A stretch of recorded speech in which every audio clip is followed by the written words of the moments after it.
Alright guys, in this video, I'm going to give you a walkthrough of the Shopify settings. So when you're on your dashboard, click settings and you'll be put onto this page here. So on the store details, you want to go through and add all of your information. So click edit. If you have a legal company, put your name in here. Store industry, whatever industry you're in, you can put it. So we're creating a boxing niche store. So I'm going to put it in sports, and the store name, I'm going to capitalize it so it looks more professional. Then in here, you want to put in your home information. This is going to be the official business address. It's important that you put your real address in, and down here, make sure you put your real contact information. In the sender email, this is the email that customers will see when they email you. So we're going to put a real email in here. We're going to put info@fightmonk.com. So we're going to go ahead and create a custom domain later on. And once we do that, you'll be able to send emails from this address directly.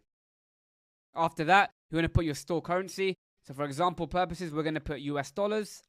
And depending on your country, you want to put your currency in the country that you're selling to.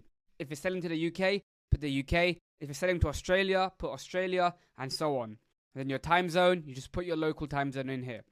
Next, your plan. Like I said earlier, we're going to be using the basic Shopify plan. So make sure you choose plan and put your credit card details in before you launch your store. So as you can see here, basic Shopify, we want to pay monthly, not yearly. And we're gonna go with the basic Shopify plan. Next is your billing settings. So in here, you're going to put your credit card information. This is the payment details for Shopify. So your monthly subscription and your app fees will go through the billing section here. Next, the users and permissions. Once you start adding staff, you're going to add staff from here and they can access the Shopify account. Next, you have payments. So for your Shopify store, you need to have credit card payments and PayPal. Now, Shopify payments is the best credit card processor. If you don't have Shopify payments available, make sure you use Stripe. Now, if you don't have Stripe available either, you can go into Google and search payment providers / your country. So if you're based in the UK, for example, and you couldn't use Stripe or Shopify payments, you'd write UK payment providers Shopify. The second search here. And then you're going to go into the first link, which is UK payment gateways. And if you can't use Shopify, if you can't use Stripe, you want to go in here and use one of these payment processors. So 2Checkout, Adyen, SagePay. There's different payment processors in here. So if you can't use Stripe, if you can't use Shopify payments, go in here and pick a different payment processor. So when you come to this page here, you want to click Activate Shopify Payments. So you want to add all your business information here. So here we are on the Shopify Payment Setup page. This is where you need to enable Shopify Payments. So the first thing you need to do is go ahead and set your business type. So if you don't have a company, you can start as an individual / sole trader. You don't need to incorporate a company. If you have a company, you can go ahead and click Private Limited Company or LLC and go ahead and put your company details here. However, if you don't have a company, go ahead and start as an individual / sole trader. Then go below, leave this blank if you don't have a company, turn off do you have VAT number, put in your real business address, this isn't my address, and then go below, put in your personal details. This has to be your real name and your real date of birth. And in the USA, they might also ask for your SSN. So make sure you put your SSN here. Now, if you're under 18 and you don't have an SSN, make sure you use your parents' information or the information of somebody over 18. You want to go down to product details and put your industry in. So we're in retail and our subcategory will be sports as we have a boxing niche store. Then in here, you can write, we sell boxing related products. Next, you want to go down here and edit the customer billing statement. So this is what customers see on their statement after they purchase from you, and this will be your phone number. So if you put your real phone number on here, customers may contact you, so you may want to put a fake one. And then finally, down here, put your banking information, so the sort code and account numbers for the UK.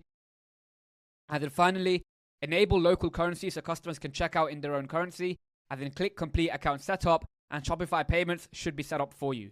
After your Shopify Payments account is set up, go down and do the same with PayPal. So go into here and click Complete Setup with PayPal, and you're going to have to log into PayPal and create an account through there. It's a similar process. If you have a business, put your business information there. But if you don't, you can apply as a sole trader. You can apply as an individual / sole trader. So once your payments are set up, you want to click Checkout and start going through these fields here. So in the beginning, you don't need to use accounts. After that, you want to click email. Then for the customer information, require first and last name. Company name, don't include it. Address line 2, make it optional. And shipping address, phone number, I always make it required so you can text customers if they abandon cart. After that, use the customer's shipping address as the billing address by default. Leave the confirmation step unchecked. Use auto address completion. Don't fulfill any of the order line items automatically, and automatically archive the order. After that, for consent, click pre-select this option for email marketing, and that's all you need to do here. And once you've done that, just click save. And then next, you want to go ahead and set up the shipping rates. So go here and click shipping and delivery, and then go here to the general profile and click manage. And then in here, go below and create a shipping zone. So we're going to call it worldwide. And then you want to go ahead and select all of the countries. And then once you've done that, go ahead and click done. And now we can go ahead and add our shipping rates. So go here and click add rate, and we're going to call it insured shipping.